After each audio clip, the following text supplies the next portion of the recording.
Praise the Lord. Hallelujah. Welcome po sa ating pong gawain ngayong pong umaga. Sabi po na salita ng Panginoon, this is the day that the Lord has made. Amen. Ginawa ito ng Diyos para sa atin upang magkaroon tayo na tinatawag na kapahingahan. Hindi lamang ang kapahingahan ng ating katawan, kundi kapahingahan ng ating isip, ng ating puso, ng ating kaluluwa. In the presence of God, there is peace. Amen. So, malamig po. Pagpasensyahan po ninyo ako po ay naka-jacket. No? Dahil ilang araw na sunod-sunod yung lamig. May mukhang Jonda na po yata ako. Nararamdaman ko na yung mga kasukasuan ko na parang ang tawag doon, yung Kapampangan, tumitikik. Ano ba tawag sa Tagalog doon? Yung ano tawag sa Tagalog? Tumitikik. Yung parang mas lalong kumakapit, no? Mas masakit. No? Siguro ganun nga talaga. But ganun naman po, ay itong 2026, no? 2026 po, matatapos na yung January, papasok na tayo ng February. No? Gusto ko pong isali sa journey natin ang topic na ito. Sapagkat ako po ay naniniwala na kapag isinasama natin sa journey natin, no, itong 2026 na ito pong ating pag-uusapan, no, naniniwala po ako na tayo pong lahat ay magtatagumpay. Amen ba? Amen. Amen. O, dito po ang tingin. Let us pray muna. Pray muna tayo.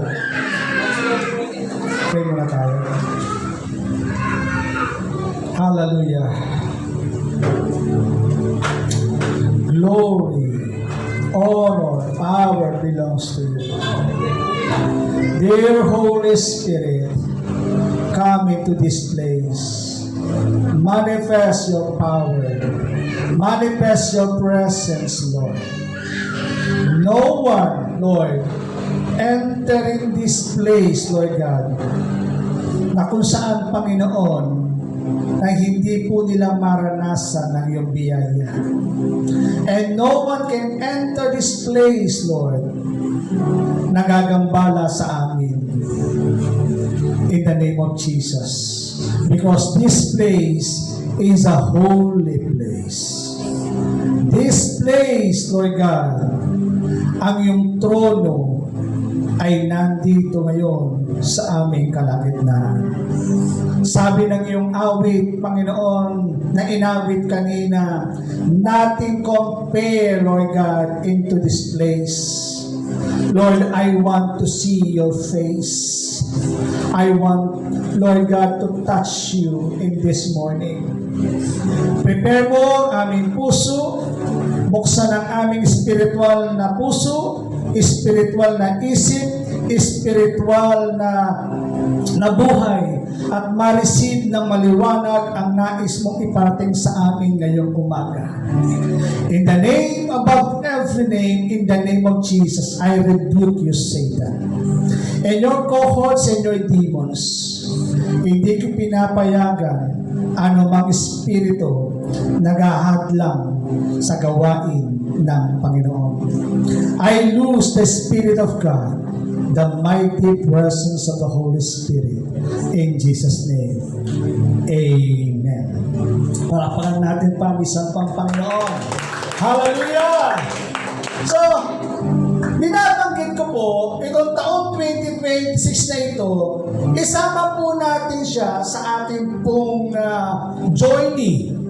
Now, by the way, uulitin ko, nakagawa na po ba kayo ng journal ninyo itong taon 2026 na ito? O nananatili lang tayong nakikinig at pinakikinggan ang kanyang sinasabi? Marahil itong message na ito, pangkaraniwan lang ito sa inyo. Narinig nyo na ito ng paulit-ulit. But the problem is, wala po itong action. Kaya po this morning, sabi ko kay Lord, habang pong pinipilit kong gumawa ng mga lesson about this sa umagang ito, patuloy po akong nilalagay ng Diyos sa mensaheng ito. Patuloy akong dinadala ng Diyos sa mensaheng ito. Hindi ko po alam kung bakit. But I know, I believe, itong 2026 na ito, kung isasama natin ang sa ating journal, ang bahaging ito, naniniwala po ako. Hallelujah! Magtatagumpay tayo this year 2026. Amen. Ano ho yung ating pag-uusapan? Dito po. Joshua 1:8, kabisado na yan. Kahit nakapikit, alam na natin yan. But sa ating pong pag-aaralan, napakahalaga niyan. Prepare your heart. Ihanda mo ang iyong puso. Sapagkat napakahalaga na marinig mo ang mga bagay na to. Maaring meron kang maririnig na hindi maganda, but if you take positively, magiging maganda ang labas nito. Amen ba yun? Sabi dito, huwag mong kaliligtaang basahin ang aklat na iyon.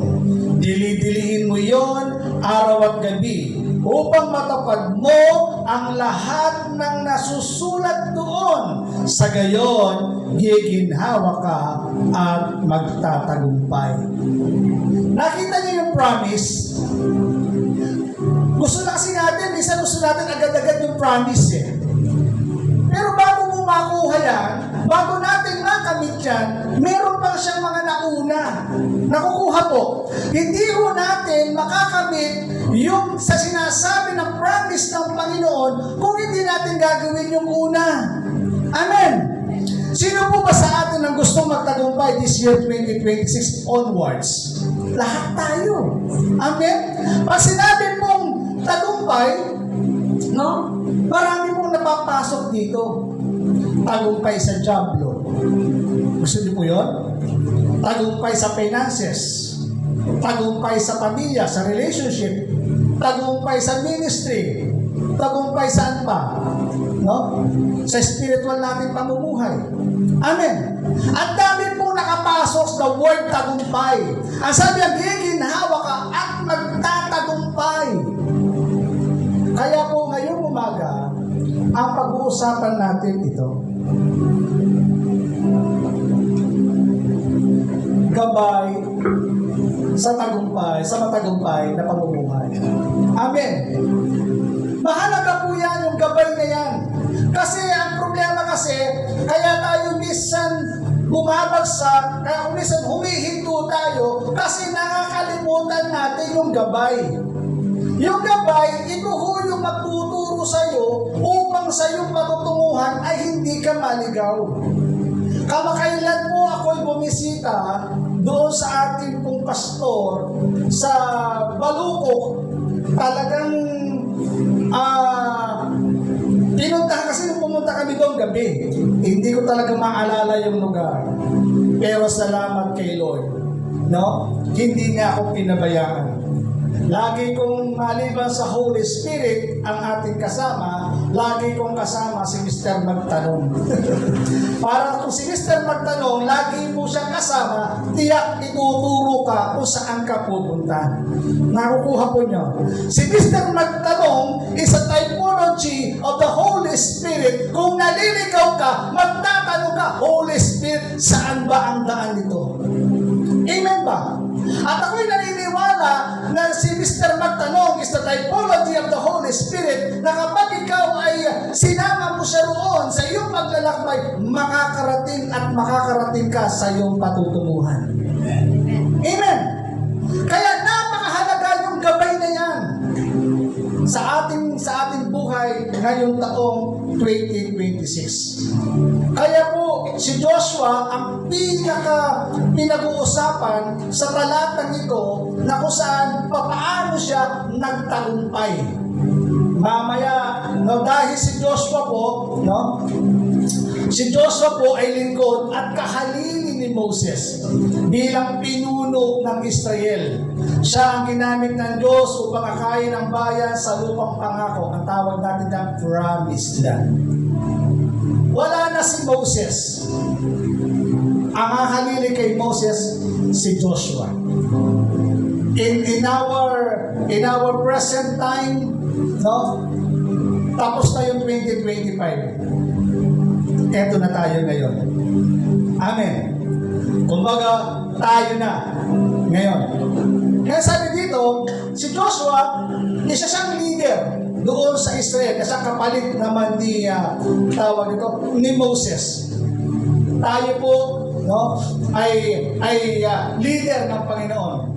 Na kung saan na ililid natin, hindi lamang ang ating sarili, ang maging ang ating sambayanan o kung ano man yung church na ating pong kinakaaniban sa ngayon. Nadalhin natin ang mga tao sa promised land. Amen. May pinangako ang Diyos sa bawat isa sa atin. Naniniwala ba tayo doon? Do you believe that na mayroong pinangako sa iyo ang Diyos? Hindi mo makukuha yung pangako na yun hanggat hindi ka doon madaan doon sa tinatawag na proseso. Sabi nga, hindi naman lagi yan instant. Kailangan mong pagpagalan. Amen po. No? Ang bawat isa, mayroong pong pinangako ang Diyos sa ating puso. Hindi pa rin po nawawala sa aking puso yung tema na pinuntahan namin na the enlarged territory. Pinapalawak natin ngayon mga kapatid ko in faith. Hindi lamang yung numbers of this church, numbers of people of this church, pinapalawak din natin yung ating territory, yung ating mismong spiritual na pamumuhay. Amen. Kailangan nating lumago, kailangan nating lumawak. Bakit? Kasi alam nyo, sabi ko nga, kapag po dumadami yung members ng church, mas lalo pong dumadami yung problema. Kaya dapat tayo bilang mga mananampalataya ng Diyos, kailangan natin na tayo maging matatag pagdating po sa problema. Amen. Upang makamit natin yung dapat nating makamit. Si Joshua po ay bahagi siya doon sa 12 na spies. Sila ho yung inutusan ni Moses na tiktikan, ispiyahin yung promised land. Kung ano ang itsura ng promised land na pinapasakot ng Panginoon sa kanila. Pinatitiktik. 12 at isa doon ay si Joshua. Then, nag-report, nung nakita na nila yung promised land, yung dalawa, positive, kasama doon si Joshua. Yung dalawa, si Joshua and Caleb. At yung 10, nag-report. Dumating yung 12. Yung 10, nag-report ng negative. Pero yung 2, nag-report ng positive. Sabi ng 10, totoo, Moses, yung pinangako ng Diyos sa atin ay talagang masagana. Ang lalaki ng bunga, sabi niya, yung upas, ang lalaki, para buwid. Sabi niya, kaya lang. Sabi niya, ang lalaki ng mga tao doon. No? Mga higante, mga grasshopper lang tayo. Sa paningin natin, ang liliit natin, sila ang lalaki. Hinomatch tayo, hindi natin yun kaya. Pero si Joshua, dahil naniniwala siya na ito ay pangako ng Diyos sa kanya, hallelujah, sabi niya, atin yan. Amen. Atin yan. Binigay ng Diyos sa atin yan. Hindi nakita ni Joshua yung negative. Ang nakita ng 10, hindi nakita yung positive. Ang nakita ay negative. Ito yung problema natin. Kaya hindi tayo nakakarating sa mga lupang pangako na pinapangako ng Diyos sa atin. Katulad ng mga Israel, pinalaya na sila sa slavery ng Israel, ng Egypt. Alipin sila dun eh. Pinahihirapan sila dun.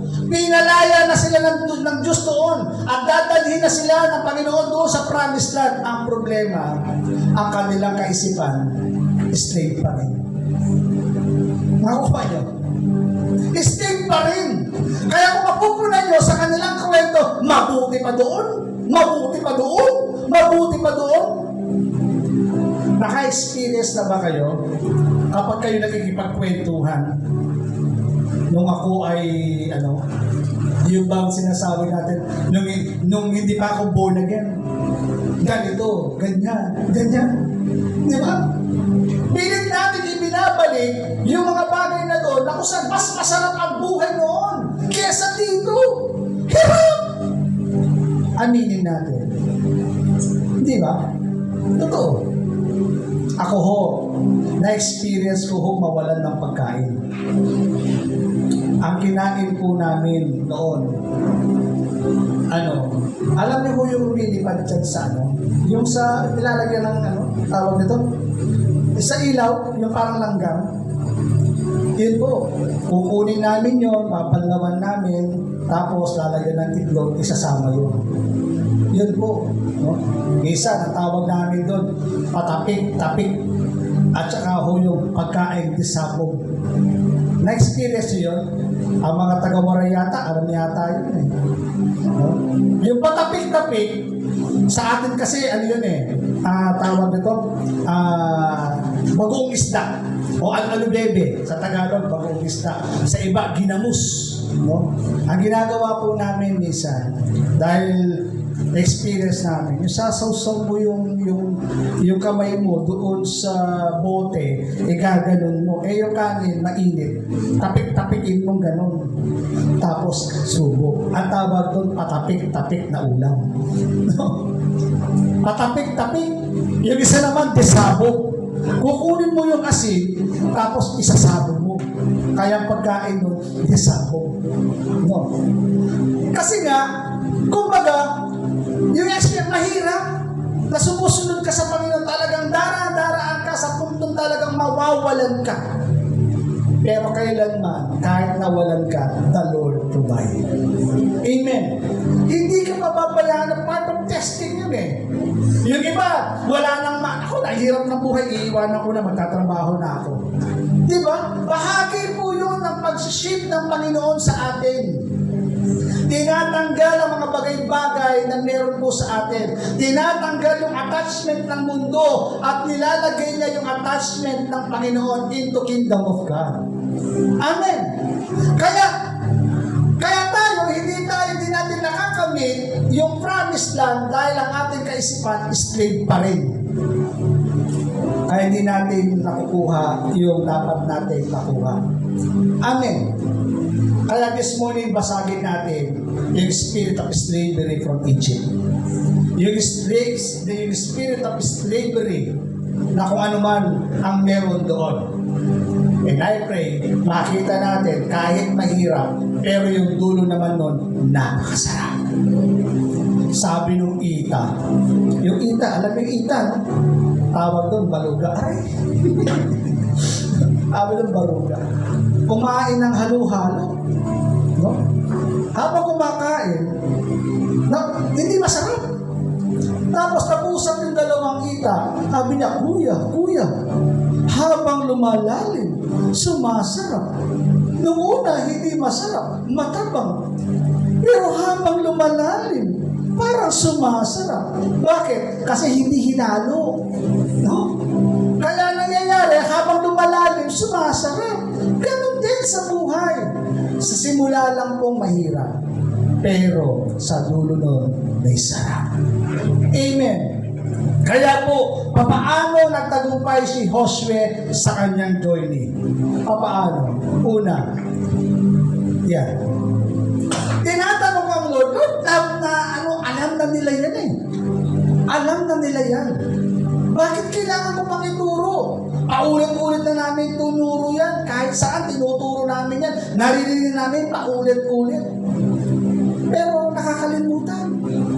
Kaya napakahalaga na itong journey na to na 2026, isama po natin ito sa ating journey.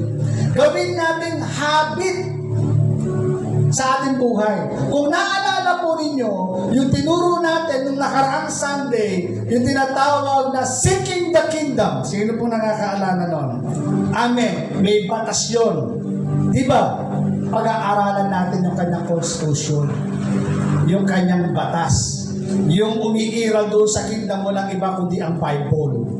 Amen. Para yung benefits of the kingdom ma-experience natin dahil yung palang constitution na yun ay nandoon sa kanyang salita. Amen. Kaya mahalaga na mabasa natin ito. Kaya sabi diyan, huwag mong kaliligtaang basahin ang aklat na iyon. No? Suriin natin mabuti. Ang sabi diyan, huwag kaligtaan. Pag sinabing huwag kaligtaan, huwag kalimutan. Ako po ay umiinom na ng maintenance. Kapag po hindi po ako nakakainom ng maintenance, yung aking paghinga, nahihirapan ako. No? Pero kapag ako'y nakakainom ng maintenance, maganda yung function ng puso ko. Kasi maintenance niya. No? Ganon din sa buhay natin bilang mananampalataya, kapag hindi natin binabasa yung salita ng Panginoon, nagkakaroon tayo na tinatawag na problema. Amen ba? Yung spiritual function natin, nagkakaproblema. Pero subukan mong basahin lagi iyan, maganda yung takbo ng spiritual na pamumuhay natin. Kaya sinasabi diyan, huwag kaligtaan. Ilang taon na tayo nag-ministry? Tanong, talaga ba binabasa po natin yung Bible? Ito ho yung nilagay ng Diyos sa aking puso. At i-check niyo po ito sa inyong puso kung tama po ako. Sabihin mo sa kanila, hindi nila binabasa yung aking salita. Naririnig lang nila, pero ang totoo, hindi nila binabasa ang aking salita. Guilty or not guilty?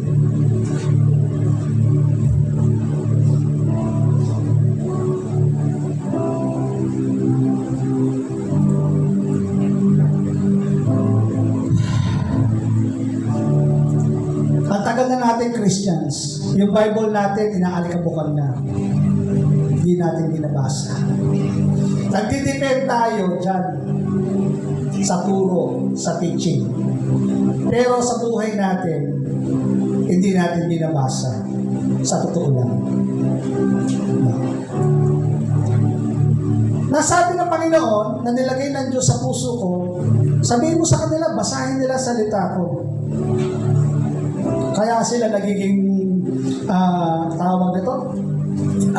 Hindi nila naranasan yung aking biyaya, yung aking presensya. Dahil hindi nila binabasa yung aking salita. May mga Bible nga inaalikabukan naman. Babasahin nga pag gusto lang. Pag mainit na mainit, babasahin. Pag naglalamig, hindi binabasa. No. Kaya sabi ko ang hirap naman ito. No? Pero yun ho ang nilalagay ng Diyos sa puso ko. Guilty or not guilty? Hindi natin binabasa yung salita ng Diyos. Kaya konting problema lang, umiiwas na tayo. Ayaw na natin magpunta sa church. Ayaw na natin maglingkod. Nanlalamig tayo. Konting problema lang, iniiwan na natin yung commitment natin kay Lord. Bakit? Kasi nga, nakakalimutan natin basahin yung kanyang word. Amen.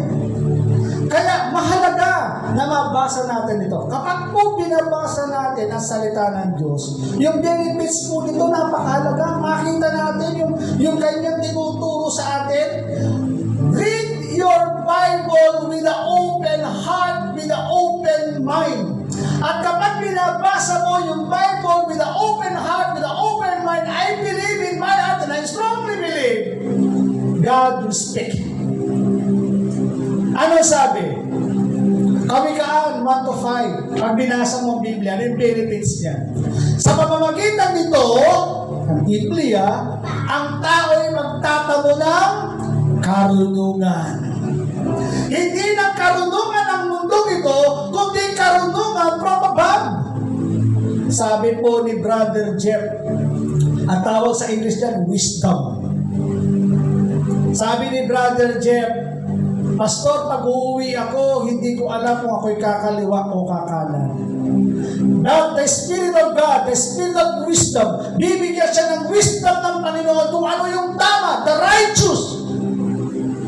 Bibigyan siya ng Panginoon. Kaya nakakauwi siya ng maayos at nagiging okay ang lahat. Amen? Ang sabi ko, ang tao'y magtatamo ng karunungan.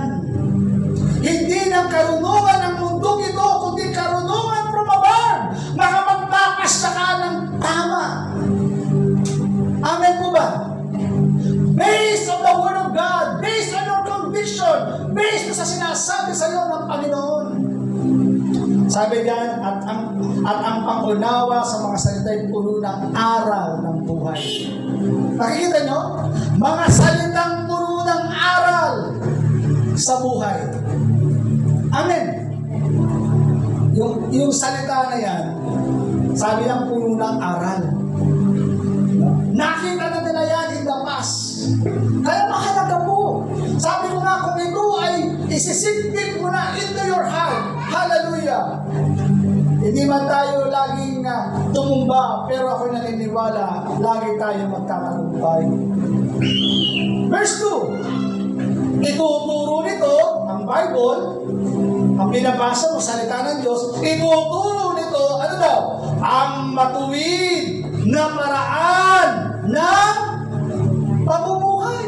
Di ba? Ang sarap pasahin yung salita ng Diyos na kung saan ituturo ang matuwid na paraan. Kasi sinabi matuwid, hindi liko. Tama? Kaya sabi nga, binabago ako araw-araw.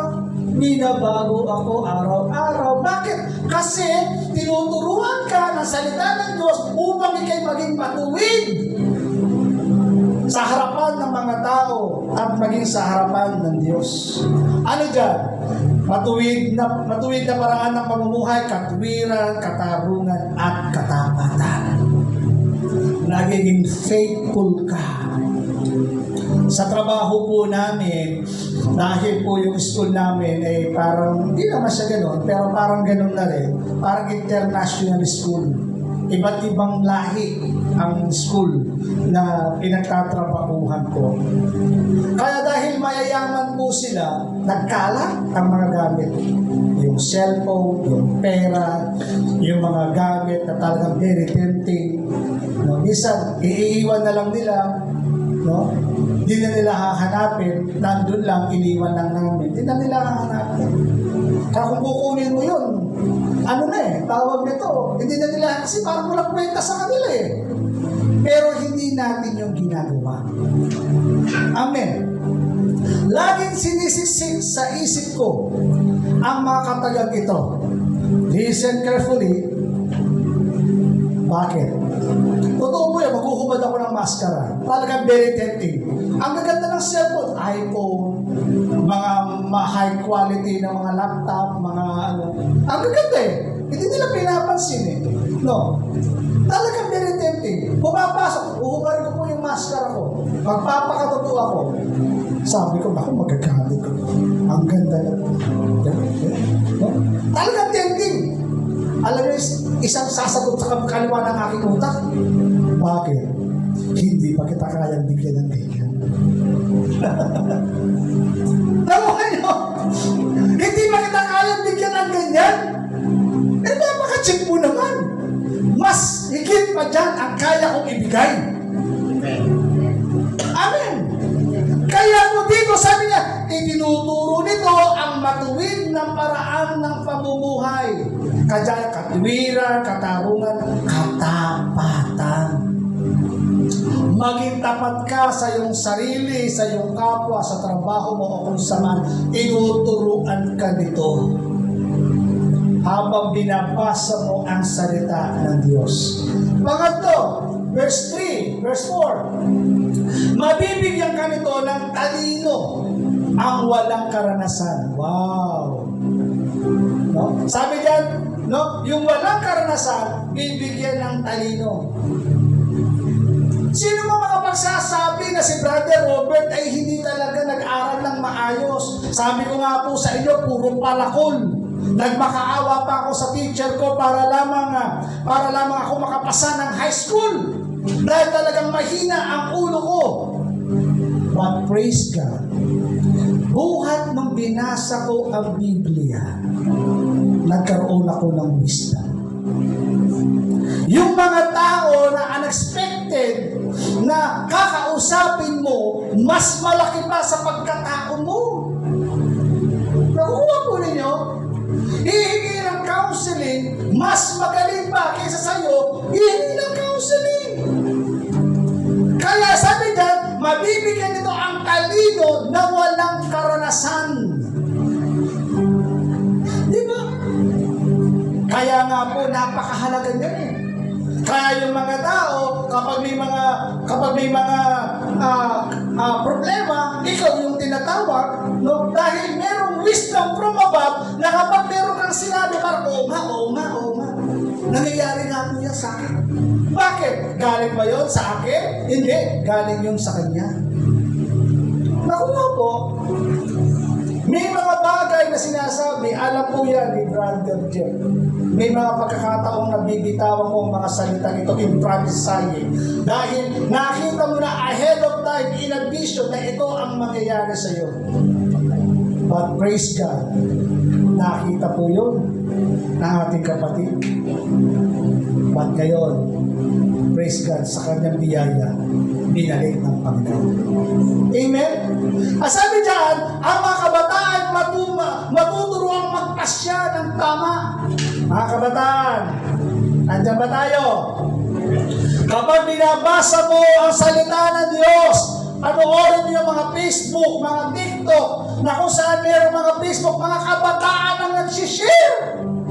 Nakukuha nyo? Yung kanilang mga devotion nandoon, mga kabataan.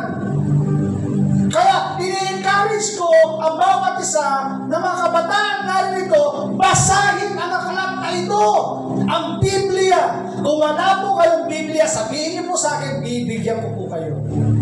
Opo, bibigyan ko po kayo. Sabihin niyo lang, bibigyan ko kayo.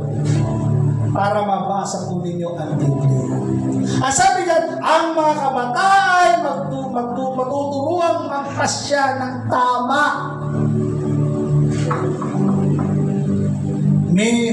Wala pa naman yata dito eh. Sabi ng mga boyfriend, mahal naman kita eh. Pakakasalan naman kita eh. No? Yung gagawin natin doon, gawin na natin ngayon. Napipick up yung mga ibig ko sabihin. No? Minsan lang naman eh. No? Pero dahil nagbabasa ka ng salita ng Diyos, nakapagpasya ka ng tama. No? Nagsimula lang sa ganito, hanggang sa lumalang, hindi na nalaman, nag-fall na sila into immorality. No? May mga bagay-bagay, tayo rin bilang mga Kristiyano, ay kwento ko yun sa asawa ko. Dahil yung isang pastor na kilala namin, nag-fall siya, may asawa. Sabi ko nga sa kanya, ako before, nandyan ako sa sitwasyon na yan. Sinasabi ko yun sa kanya. Pina-experience sa akin ng Panginoon ang mga bagay na yan para maintindihan mo kung bakit nangyayari sa kanila yun. Tandaan natin, si Satan is deceiver. Mapandin lang.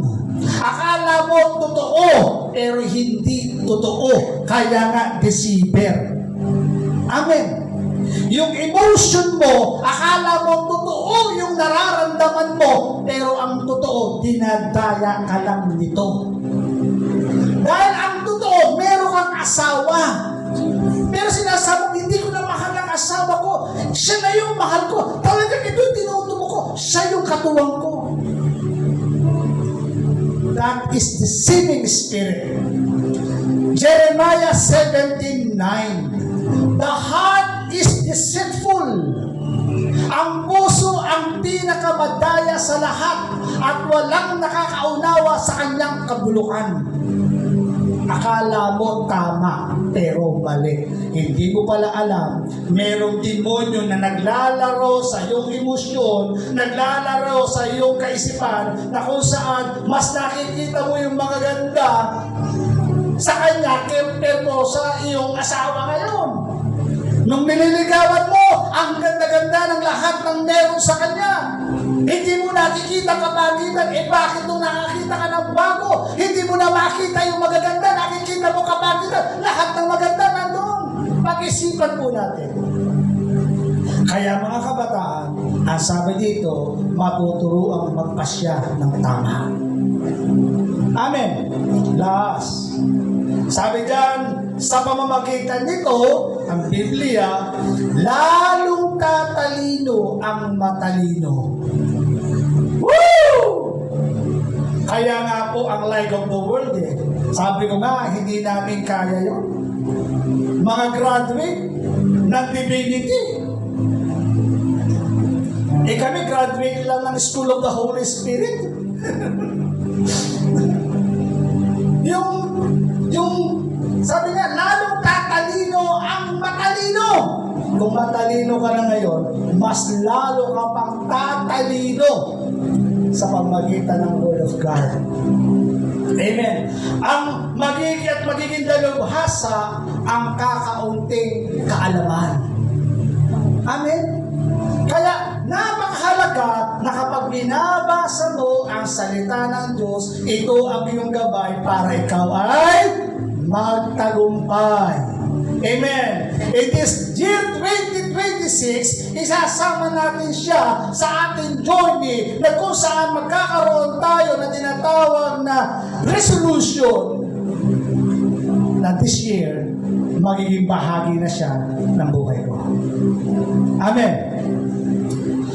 Many books can inform you, but the Bible can transform you. Maraming mga libro, bibigyan ka lamang ng impormasyon. Kikilitihin lamang ang iyong imahinasyon. Pero kailanman, yung mga libro na yan ay hindi ka kayang baguhin. Ang pwedeng bumago ng iyong buhay ay walang iba kundi ang salita ng Diyos. Brother Robert, ano ba ang salita ng Diyos? Bakit binabago ng Diyos yung mga tao kapag binabasa nila ang salita ng Diyos?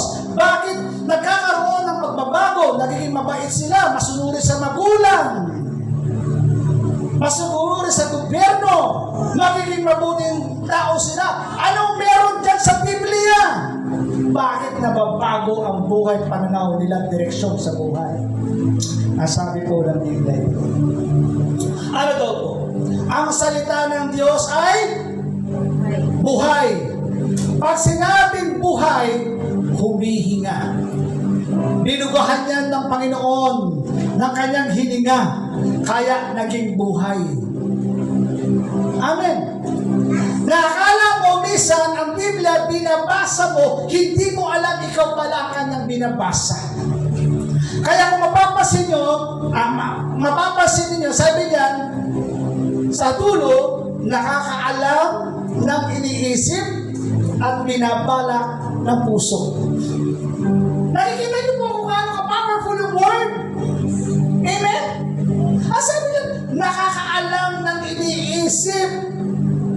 Ewan ko lang kung na-experience niyo na po ang mga bagay na ito. Na kung sa kapag nagbabasa ka, taliwas yung nasa utak mo sa binabasa mo. Na-experience niyo ba yun? No? Taliwas. Pero dahil alam ng Panginoon kung anong tumatakbo sa isip mo, dadalhin ka ng Panginoon kung ano naman ang isip mo. Dahil nakikita mo, nire-review ka.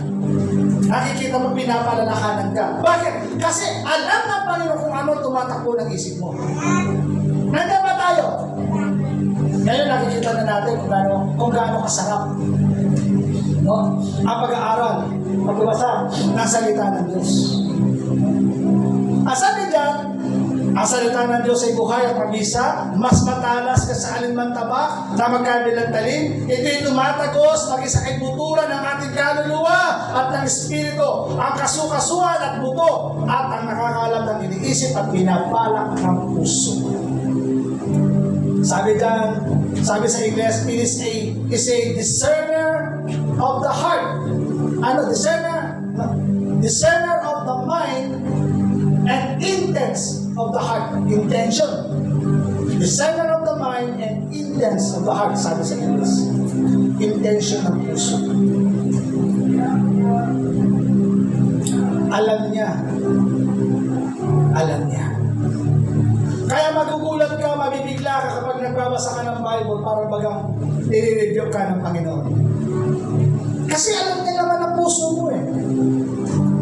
Bigla ka na lang mapapahiyak dahil nakita ng Diyos ang maganda intention ng puso mo, bibigyan ka ng Panginoon ng word of encouragement.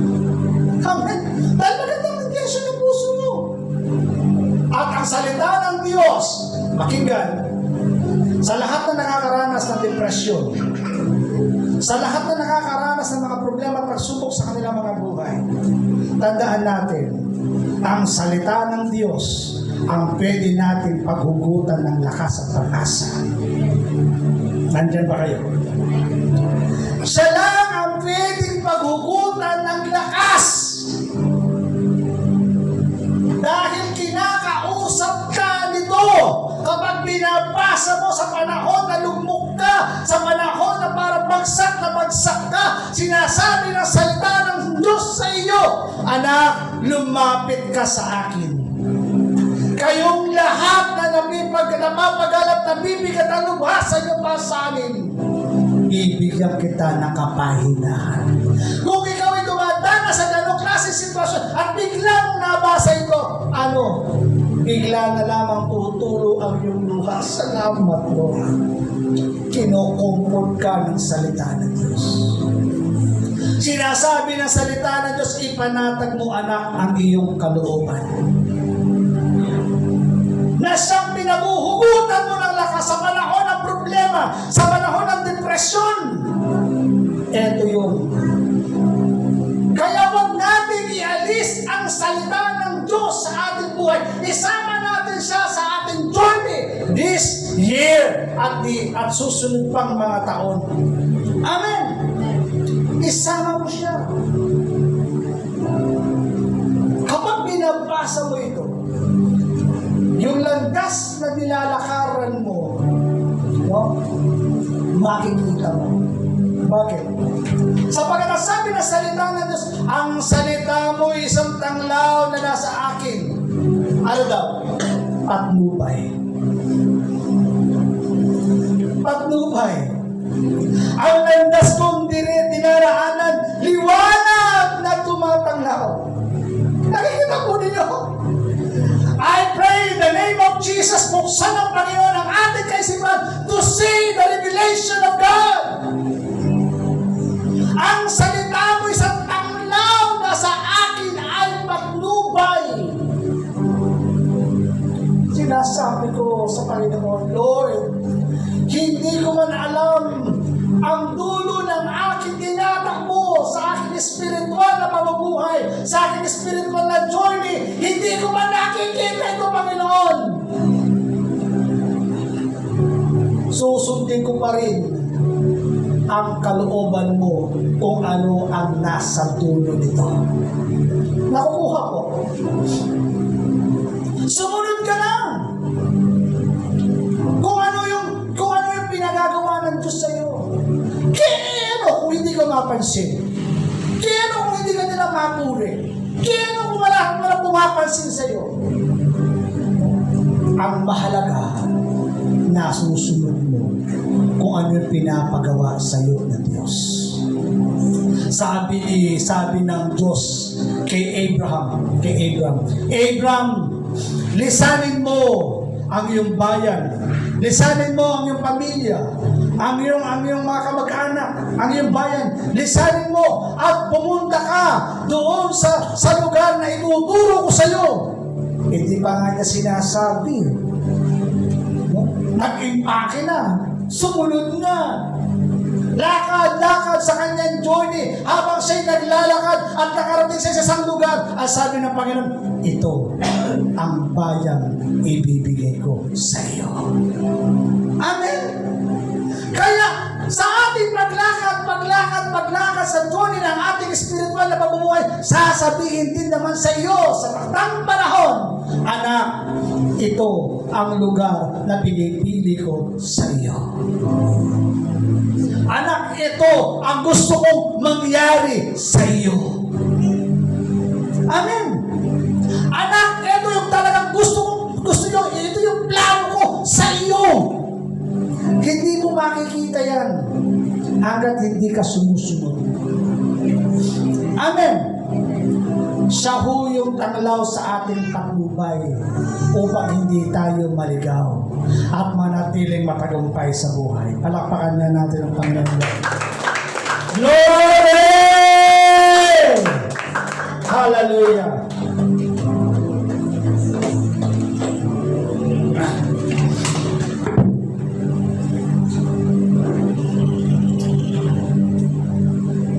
Then, sabi na, una, reading the Bible. Nakita natin yung benefits kung ano ang kayang gawin ito sa ating buhay. Ano binabasa natin? Pumunta tayo sa pangalawang talata. Sabi diyan, meditate the word. Sabi diyan sa Joshua 1:8, huwag mong kalitaang basahin ang aklat na iyon. Dili-dilihin mo yun. No? Sabi, meditate mo. Madalas, ito yung kanilang ginagamit na illustration. Alam ko, narinig nyo na ito. Pero uulitin ko uli yung illustration na ito. Nang sabi, para daw yung chewing gum, na kapag kinain mo, bago mo iluwa yung chewing gum, tatanggalin mo ng lasa. Nakukuha ko.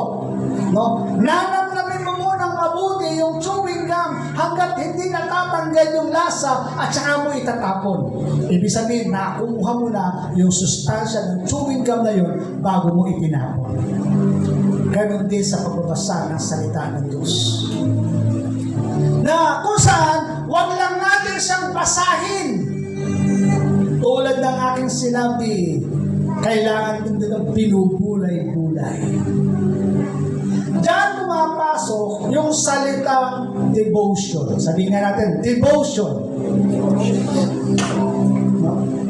Diyan ko pumapasok yung devotion. Pag nagde-devotion ka, pag nagbabasa ka, no, kumbaga, hindi yung parang nagbabasa lang ng comics.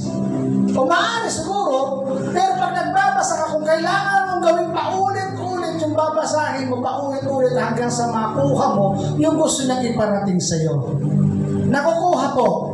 No? So, mahalaga yung tinatawag na devotion. Dito, nakikita mo yung pumapasok dito, yung mga salitang revelation. Amen. Alam niyo ba yung revelation? Kapahayagan na ang Diyos ay nagsasalita sa iyo. Kaya, hindi tayo magtatagumpay this year 2026 kung wala tayong devotion na ginagawa. Dahil ito yung ating spiritual journey to become a victorious Christian. Amen. Mahalaga po yung nagde-devotion.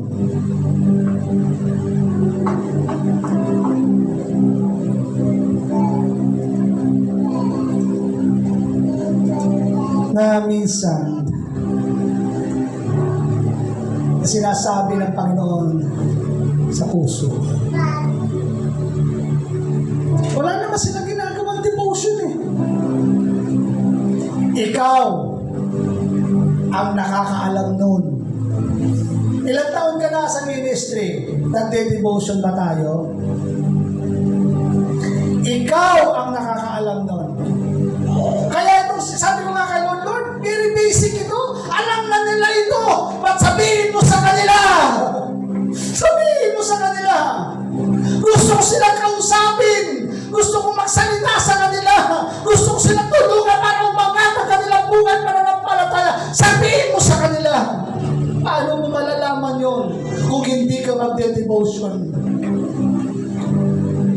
And yet, sisisihin mo si kapatid, sisisihin mo yung asawa mo, sisisihin mo yung anak mo, sisisihin mo magulang mo, sisisihin mo leader mo, sisisihin mo ang simbahan kung bakit nagkakaganyan ka. Hindi ka tumatalo. Nabi-burnout ka, bumabago yung spiritual life mo. At tanong, kamusta devotion mo? I love you with the love of the Lord. Mahal ko. Tinuturuan tayo para mag-devotion. Yung devotion, nagdi-devote ka ng time para kay Lord. Kung hindi mo kaya na maaga-maaga, edi kami mong gabi. Kung saan ka maluwag yung time, edi kami mo doon. Kapag gusto, may paraan. Pag ayaw, ang daming dahilan. Nakukuha po, Father, in Jesus' name, nawa ang mga salitang ito'y tumatarak sa inyong kaisipan at sa inyong puso. Nais ng Diyos na makapagniig siya sa inyo.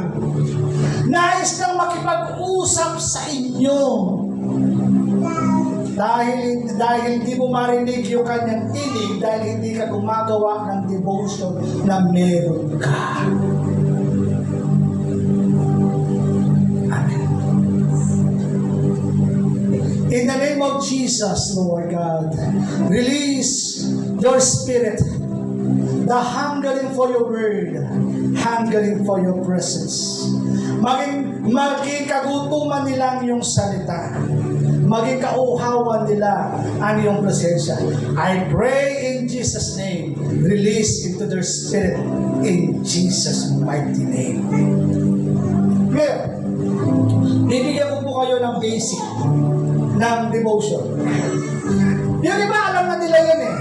No? Sina Andrea, alam ko, sana tinuturo na nila yan. Yung iba, alam na rin nila ito. For reminder, Pastor o Brother Robert, paano ba gumagawa ng spiritual journal? Basic po yan. Yung word na soap. Yung soap, stand for scripture. Of course, babasahin mo Bible. No? Meron kang Bible, meron kang ballpen, meron kang notebook. Diyan mo isusulat yung devotion mo. No? Diyan mo isusulat yung devotion mo. Yung revelation na binigay sa'yo ng Diyos. Yung scripture. No? I suggest, kung nagsisimula ka palang mag-journal ng iyong devotion, I suggest, magsimula ka sa Book of John. Dahil dyan, lalago ka. Amen. Dahil dyan, masusubukan mo yung pag-ibig ng Diyos. Kaya start mo sa Book of John. Nandiyan po. Amen. Dahil ang Book of John is story about love. Love ng Panginoon sa atin. Kaya pinasisimulan natin sa Book of John. Simulan mo sa chapter 1. I think, kung nagkakamali, hanggang ilan ba yung John? 15 ba or 21? No? Tutuwa ako kay brother, nung isang araw, si Brother Vince. No? I so blessed. Dahil si Brother Vince, may dala laging Biblia eh. Ganun na, ganun yun, tingin ng tingin. So I'm so blessed. No? Kaya sabi dyan, basahin mo yun. Huwag kang pumunta sa Old Testament kasi ang Old Testament, puro gera lang ang mabasa mo doon. No? Eh di mo siya masyadong ma-appreciate. No? Pero babasahin mo ang Book of John dahil ang John ay the story of love of God to all of us. Amen ba? Kaya scripture, chapter 1, kung ano yung nakuha mo doon, chapter 2, chapter 3, chapter 4. Amen. Ngayon, habang binabasa mo yung scripture, susunod tayo sa O. Ano yung O? Observation. Doon sa binabasa mo, meron bang nagsasabi sa iyo na inuutusan ka na gawin mong bagay na yan? Kapag nagbabasa ka, titingnan mo kung meron siyang inuutos sa iyo.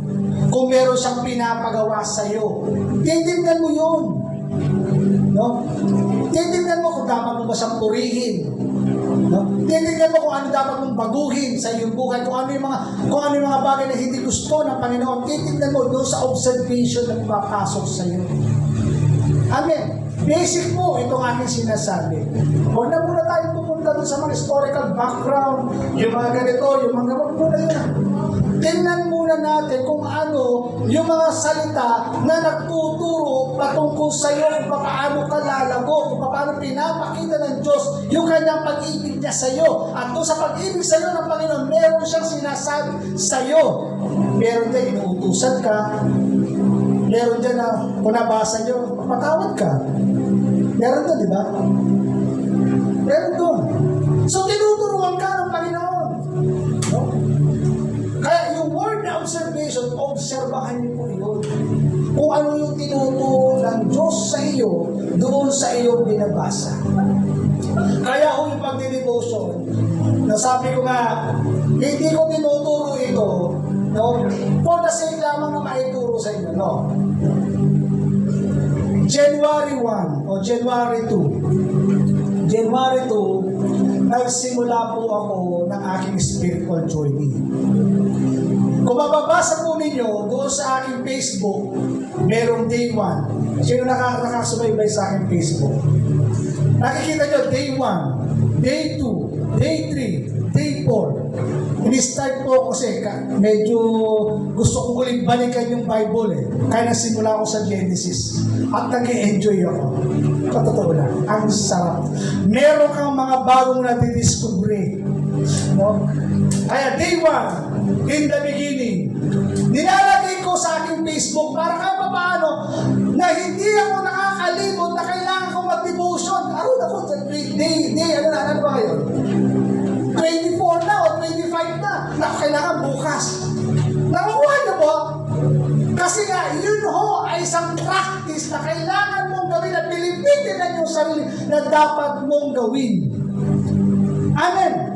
Kasi nga gusto ko nga po siyang maging journey ito sa aking buhay. Amen po.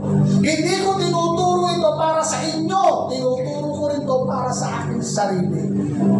Minsan nagkakwentuhan kami ni Pastor Butch. Sinasabi ko sa kanya, bago mo ituro sa kanila, kailangan makita mo nila sa iyo. Kailangan ikaw mismo ang gumagawa nito para makita nila yung benefits na nangyayari sa iyo. Amen. Para pagka sinasabi mo sa iyong anak, Noy, huwag kang maninigarilyo, huwag kang iinom, masama yan. Pero ikaw, umiinom, naninigarilyo. Pakikinggan ka ba ng anak mo? Hindi. Kasi ikaw mismo, binabali mo yung mga sinasabi mo. Nakukuha po.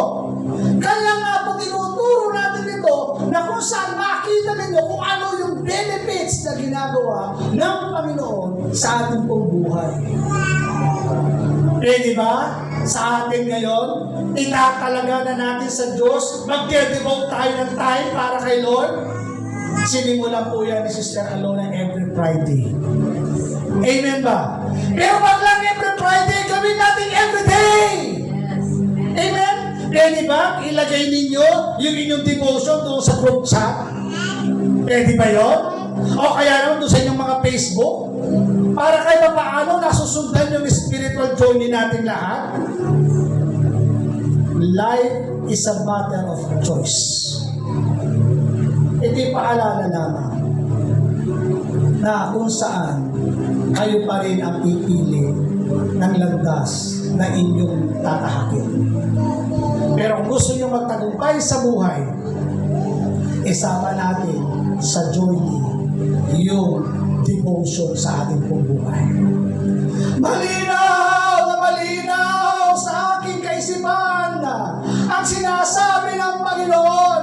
Anak, gusto kong makipag-usap sa kanila, pero paano ko makipag-usap sa kanila kung hindi sila nagbibigay ng oras para sa akin?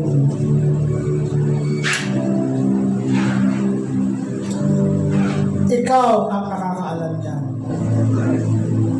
Hindi ako. Alam mo yun, na kinakausap ka ng Panginoon. Alam mo yun. Okay. Nakita natin pa paano gumawa. Ilalagay ko natin yun sa devotion. Sabi ko nga, Lord, bahala ka na ano mangyari sa akin. Basta alam ko, hindi ako titigil sa pinapagawa mo sa akin. Kaya kung minsan makikita nyo kung saan ako nakakarating. Dahil mahalaga sa akin na may gawin ang pinapagawa ng Diyos na siyang nagre-revolutionize sa puso ko. Babata sa tekelibos ko. In the name of Jesus. Woo! Hindi lamang kayang gawin ito ng Diyos. Napalakihin na ito. Handa ka ba? But the problem is, gumagawa ka ba ng hakbang para dito? Okay, mahaba po ako. Pangatlo, application. Reading the Bible, meditate the Word, then application. Dito tayo lahat lumabagsak. Tama ba yun? Tayo, kasi kasama ako dun eh. Hindi ko sinasabing kayo. Kasama din ako dun sa naghihirap na sumunod. Amen. Ang hirap yan. Application. No? Sabi dahil huwag mong kalitan, basahin ang aklat na yun, dili-dilihan mo yun araw-gabi upang, ano sunod? Matupad mo ang lahat ng nasusulat doon. Ang dami na natin alam na mga verses in the Bible. Question na, sinusunod mo ba ito? Ina-apply mo ba ito? O baka naman, naka-stuck lang yan sa iyong kaisipan. Pero hindi mo naman ito ina-apply sa buhay mo. Amen? Oh God. Kaya nga sabi ko nga una on fire ka. Gagawin ko to, gagawin ko to, gagawin ko to. On fire ka. Pero kung pagdating ng actual, lahat ng iniisip mo parang wala. Sa ating pong paghayo, walang laman na maitataas. Lagi kong binabanggit ito into my prayer. Lord, bigyan mo ako ng tapang, ng lakas ng loob, habang ginagawa ko ang iyong misyon na pinapagawa mo sa akin. Totoo lang, nakakahiya. Nahihiya ako. Pero kapag po ang Panginoon na ang talagang nagbumalot sa'yo, nawawala yung hiya eh. Nagiging matapang ka. Nagiging matapang ka. Kaya sabi dyan, mahalaga po, yung word na nabasa mo, ina-apply mo yun sa iyong buhay. Kaya nga yung illustration po natin dyan, yung the wise man and the foolish man. Yan po yung illustration natin. Yung dalawa niya, isang taong mangmang at isang taong matalino. Sabi po sa mga talata na yan, na kung saan isang taong mangmang nakinig ng salita ng Diyos at yung taong matalino nakinig ng salita ng Diyos. Sabi niya, yung kanilang klase na pagtatayo ng kanilang bahay, yung isa nagtayo sa bato, yung isa nagtayo sa buhangin. Yung dalawang ito, parehas silang nakareceive ng word. Parehas silang nagtayo ng bahay, iba lang nga lang yung kanilang pundasyon. Nakukuha po. Ngayon, itong dalawang ito, parehas din silang nakaranas ng mga problema. Pero pagdating sa problema, bumagsak po si foolish man o yung taong pangmang. Anong difference ng dalawa? Kung babasahin po natin, meron ka mapapansin doon. No? Kaya mahalaga yung observation eh. Ano yung mapapansin mo doon? Ang sabi ng taong mangmang, ang taong mangmang ay nakinig ng salita ng Diyos, pero hindi niya ito ikinabuhay. Nakuha po? Doon sa taong matalino, nakikinig siya ng salita ng Diyos, pero ito ikay niya ipinabubuhay. Nakita niyo yung difference? Kaya napakahalaga sa pagbabasa ng salita ng Diyos, ina-apply sa buhay. Amen. Application. Apply. Mahirap pero kailangan. Dahil dyan po tayo magiging Christ-likeness. Amen ba yun? Amen. Gusto natin maging Christ-likeness, pero ayaw natin i-apply yung word ng Panginoon sa atin. Amen. Gusto natin maging like of the word, pero ayaw naman natin i-apply yung mga word ng Panginoon sa atin. At paano tayo magiging like of the word kung yung mga word ng Panginoon ay hindi na-apply? Nakikita yung dilim pa rin sa atin. Born again ka pala, tagal na natin magkasama, ngayon ko lang nalaman, born again ka pala. Meron bang nakaka-experience ko ng ganyan? Tagal na natin magkasama, ngayon ko lang nalaman, born again ka pala. Ako rin, born again. No.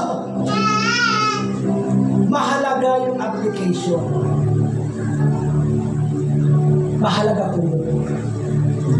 So, sabi ng Bible, kapag ina-apply natin ang ating pundasyon ng ating pananampalataya, ang sandigan nito, walang iba kundi ang Panginoong Jesucristo muna. Amen! Kaya po yung word ng Panginoon, kapag hindi mo yung ina-apply, ito po yung kasunod. Santiago chapter 1, verse 22, mamuhay kayo ayon sa salita ng Diyos. Kung hindi pinapakinggan lamang ninyo, ngunit hindi isinasagawa. Pwede po ba nabasahin ninyo? Sige po. Nababasa nyo? Ano sabi? Dinadaya ninyo ang inyong sarili. Dinadaya ninyo natin ang ating sarili. Pinapakinggan, pero hindi sinasagawa. Dinadaya lang natin ang ating sarili. Be doers of the word, not hearers only. Maging tagapagpagawa po tayo ng salita ng Diyos. Amen ba yun? Amen. Kaya po napakahalaga na yung word na nabasa mo, ina-apply mo. Kapag ikaw ay pumupunta sa isang lugar o kung saan man, hallelujah, nagiging matatag ka. Bakit? Kasi meron kang pinaghuhugutan ng lakas mula sa salita ng Diyos. That every time na nararamdaman ko sa aking katawan na ang hindi maganda, na hindi normal, I quote the verse. I quote from the word of the Lord na sinasabi ko, Lord, you are my healer. You are my deliverer. Amen? Iko-quote mo yung mga word ng Panginoon na natanim sa iyong puso at sasabihin mo, ipaalala mo sa Diyos yung kanyang mga sinabi. Jeremiah chapter 1, verse 12, sinasabi niya, I am watching that my word must be fulfilled. Binabantayan ko ang aking salita na ito'y magaganap na. Praise God. Yung tiyan ko lumiliit na. Dati ang laki. Masakit. Pag kumakain ako, konting kain lang, malaki. Kaya yung isang estudyante, tawag dito, may suot akong damit na maliit, no? Tarampit. Kaya lang yung tiyan ko, ang ganun. Kuya, what is this? Sabi niya ganun sa akin, you're so very big tummy. Sabi ko sa no. I'm pregnant. I'm pregnant. Woo! Really? No, joking. At least nakakapag-English ako. Kahit English baro, nagkakaintindihan kami. So, salamat. Lumiliit na. Sabi ko nga, ang dami ng taon na yung aking tiyan, pinipilit kong palabasin ng puto-puto eh. Ayan, lumalabas muna eh. No? Pero po tayong ginagawa to discipline. Isang bagay ang aking natutunan na lagi sumasagi sa isip ko na hanggang ngayon hindi ko sinusunod. But this time I pray in Jesus' name, masunod ko yun, magawa ko yun. What is the word? The word is this: you must die to yourself. Anong die to yourself? Mamatay yung physical appetite at mabuhay yung spiritual appetite. At kapag nabuhay yung spiritual appetite, malinaw mong narinig yung direksyon ng Panginoon. Amen? Malaking benefit siya kung bakit binigyan ko yung tiyan. Kung bakit gumaganda yung aking katawan. Kung bakit yung aking isip ay malinaw patungkol sa mga salita ng Panginoon. Dahil unti-unting pinapatay yung physical appetite para mabuhay yung spiritual appetite to hear the word ng Panginoon sa ating buhay. Yung journey. Kanya-kanya tayo kung ano man yung journey tinatakbo mo. Basta ako, sinasabi ko, Lord, help me to do this. Amen. Apply. Nakatapos na ako. The promise. Kapag nagbasa ka ng salita ng Diyos, binubulay-bulay mo ito, in-apply mo sa sarili mo. Ano yung kasunod? Dahil ina-apply mo, ano yung kasunod? Yung promise. Sa gayon, giginhawa ka at magtatagumpay.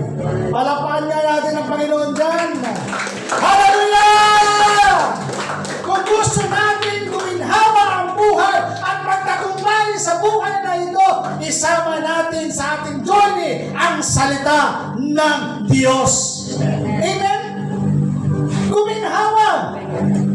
Kaya sabi ko, yung finances na dumarating sa aking kamay, Lord, teach me how to handle it wisely.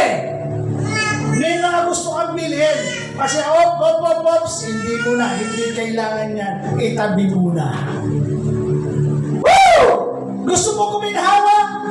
Gamitin mo yung finances na kahit maliit lang yan. Gamitin mo wisely para guminhawa ang buhay natin. Hindi sa panahon walang-wala ang tatakbuhan mo Bombay. Sa panahon ng walang-wala ka, may darating na biyaya sa iyo. Bakit? Kasi ginamit mo wisely yung perang ipinagkaloob sa iyo ng Panginoon. Amen? Giginhawa ka, sabi ng salita ng Panginoon. Ano ba? At magtatagumpay. Pag sinabing magtatagumpay, marami tayong pinag-definisyon.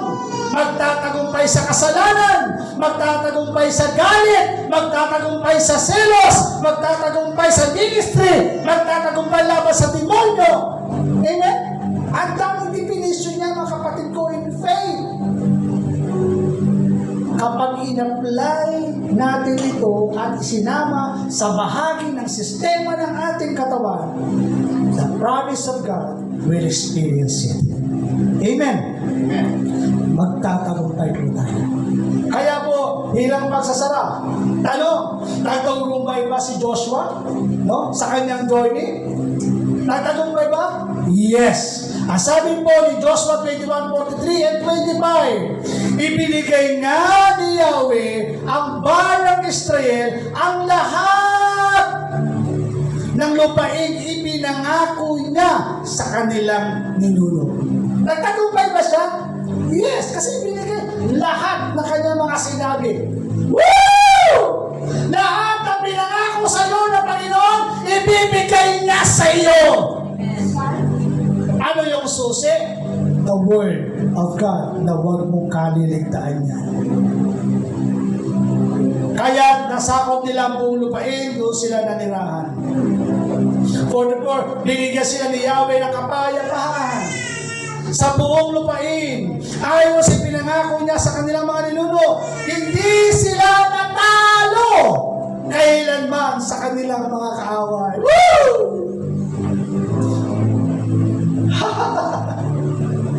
Bakit?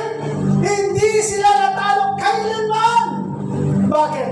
The top priority is the constitution of the kingdom, no other than Word of God. Amen? Kaya magtatagumpay tayo. Ano mang away na yan, ano man ang laban na yan, as long we stand and we approve, no? Na kung saan yung ating pundasyon ay ang salita ng Panginoon. Kaya sabi dyan, sapagkat pinagtagumpay sila ni Yahweh laban sa lahat ng kaaway. Tinupad ni Yahweh ang lahat ng pangako niya sa bayan ng Israel. Amen? Nagtagumpay ba si Joshua? Yes. Kung napagtagumpayan ni Joshua ito, kung i-apply mo ito, magtatagumpay ka rin. Amen. Tapos na ako. Sabi dyan, Deuteronomy 28 verse 2. All this blessing shall come upon you. Darating sa iyo and overtake you. Lalampasan ka pa ng biyaya. Sino ba gusto? Amen? Promotion. Amen. Ma-promote sa trabaho. Tumaas ang sweldo. No? Maganda ang income. No? Maganda takbo ng karir ng pananampalataya. Magandang takbo ng buhay ng pamilya. Ang sabi niya, and overtake you because you obey the voice of the Lord your God. Amen. Palapakan natin ang Panginoon. I pray in Jesus' name, lahat ng ito